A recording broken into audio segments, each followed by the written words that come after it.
Pag ikaw makulit, gugulpihin ka niya. Ha? Kaya huwag kang makulit. Akala ko nga mabaklas ng aking mukha, hindi pala. Yung nilagay ni ate yan, dinadandahan, ayan, natutuklap na at siyempre hanapin natin si Robin dahil nga sabi niya, andito daw siya. Ayan. Kanina ko pa hinahanap si ate Robin. Hi ate Lore. Nakita mo si ate Robin ba? Baka nagpapogi. Oo nga, nagpapapogi. Baka naman. Ayan, sa makikita dyan. Hello po. Hi. Hello. Sir, eto po yung owner ng skin. Oh, hey ma'am, nandito pala yung owner ng Skin Lazy. Oh my god! Oh, hello po sa inyo. I'm amazing! Ayan, ito yung mga room nila. Ayun, kabukas. Ang ganda ng mga equipment. Oh. So, titingnan natin kung baka nandito si Robin. Ay. Open. Ben. Ay. Nandiyan ka pala. Oh my god! Oh my god! Inahanap kita eh. Inahanap kita doon. Bakit? Kasi grand opening na Skin Desire. San Pedro branch. Oo, oo. Meron din yan sa Zambales. Ah, meron din. Marami. Eh, Meron nakita. ng magkakaroon ng Cebu. Sa Cebu. Oh. Sa Cebu. Oh. Saan sa Oh. Cebu? Ay, sa Mandawi. Times Square. Ah, sa Times Square. Ah, okay. Open yung Skin Desire dito sa San Pedro, Laguna. So, Gusto mo ba magpa-baby face? oo, siyempre, baby face na ako, siyempre. Baby face sa pang nalalaman. Parang, Parang wala nagbago na. parang kakaiba yung mukha mo.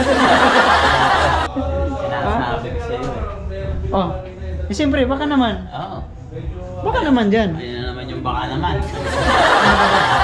Kasi balita ko, pag grand opening, meron talagang, ano yan, yung baka naman. Oo. Halika. Paano? Ano kita dito. Video bell. Ay, hello po. Patay ka. Pag ikaw makulit, gugulpihin ka niya. Ha? Kaya huwag kang makulit. Yan, ready na ako. Let's go. Yun, alright guys, so andito na tayo sa loob. Siyempre, susuot muna tayo ng robe. Akala ko nga kung maliligo ako eh. So pagkatapos niyang suot ng robe, siyempre, i-cleaning yung mukha mo. Yan, nililinis ni Ma'am Jubilee. After niya nilinis yung mukha mo, may nilalagay siya ng tinatawag na facial scrub. Siyempre, pagkatapos yung paglalagay, hinihilot siyempre. Akala ko magkasamang massage dito. Hinihilot din talaga yung ano dyan. Huh? At napakaganda lang dito, napakagaan yung kamay ni Miss Jubilee yung nag-asikaso sa akin. Yan, hinihilot, tinataas niya yung, tataas pa siguro yung ilong ko dito. Buti pa yung ilong tatangkad. Ako hindi. Oh. Pagkatapos ng hinihilot guys, siyempre may nilalagay pa siyang pangalawang layer ata yan. At siyempre pagkatapos dyan, yan nga, pinausukan yung aking mukha. Akala ko nga, ay anong gagawin ni Miss Jubilee. Yan pala, pinapausukan yung mukha ko pagkatapos nilagyan niya ng, meron siyang nilagay dyan sa akin. At yun na nga, naka-vibrator na tayo. Yun yung minamassage. Parang ano siya, may vibrator yan eh. Kasi kung ang ganda naman siya pakiramdam na ginaganyan siya. So yun na nga guys, pagkatapos niya nang ni-vibrate o ni-plans ang aking mukha, tinatanggal na yung nilalagay niya, nililinis na niya, at pagkatapos niyang pagkalinis, ito na ang kasunod na mangyari. Ito na nga ang kasunod niyang nilagay ay milk daw tawag ito. Milk, yun lang ang narinig ko kasi milk, hindi ko lang siya tinanong ng mabusisi para hindi siya ma-distract sa iyang ginagawa. Alright, so, pero ang gagandaan dyan, malamig siya sa aking mukha. Nung paglagay niya ang milk, saka ito na nga ang kasunod na nangyari sa aking mukha. Ito na nga ang nangyari, meron siyang,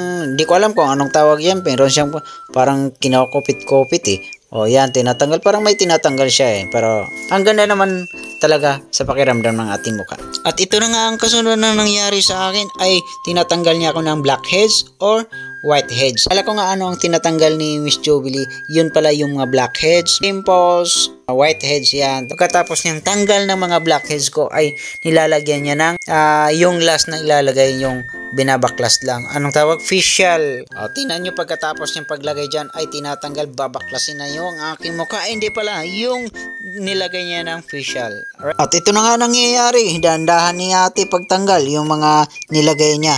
Akala ko nga mabaklas ng aking mukha, hindi pala.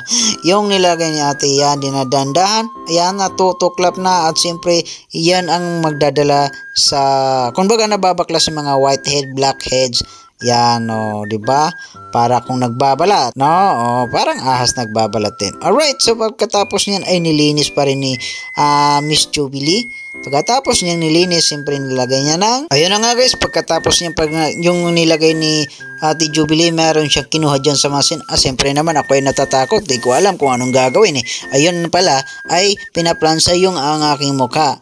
Yon, o nakikita nyo naman, ito ang last niya. At siyempre naman dito guys, ay yung pagkatapos niya atin yung pagtanggal na lahat at nilinis, siyempre minamassage din niya yung ang aking mukha. At pagkatapos yung minamassage konti, meron siyang nilagay dyan at pinakalat-kalat niya sa aking mukha.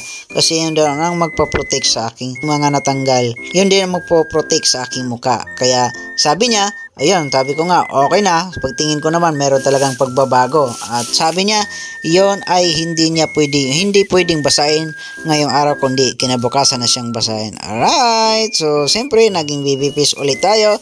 Kaya kayo, kung nagbabalak kayo, magpapaganda, magpa-BBP sa inyong mukha, at magpapalinis, marami silang service offer dito. Punta na kayo dito sa Skin Desiree. Dito lang to located sa San Pedro, Laguna. At pwede nang i-search ang kanilang FB page. Maaari kayong mag-inquiry sa kanila at masasagot nila kayo. At siyempre maganda talaga yung pakiramdam kapag BBPs ka na. Maraming salamat Skin Desiree, San Pedro, Laguna, at kay Ma'am Mercy. Thank you po. Maraming salamat sa inyo lahat. Happy. At siyempre happy na ako kay BB Face. Meron ng BB Max, meron na sing BB Face. Maraming salamat Ma'am Mercy at Skin Desiree.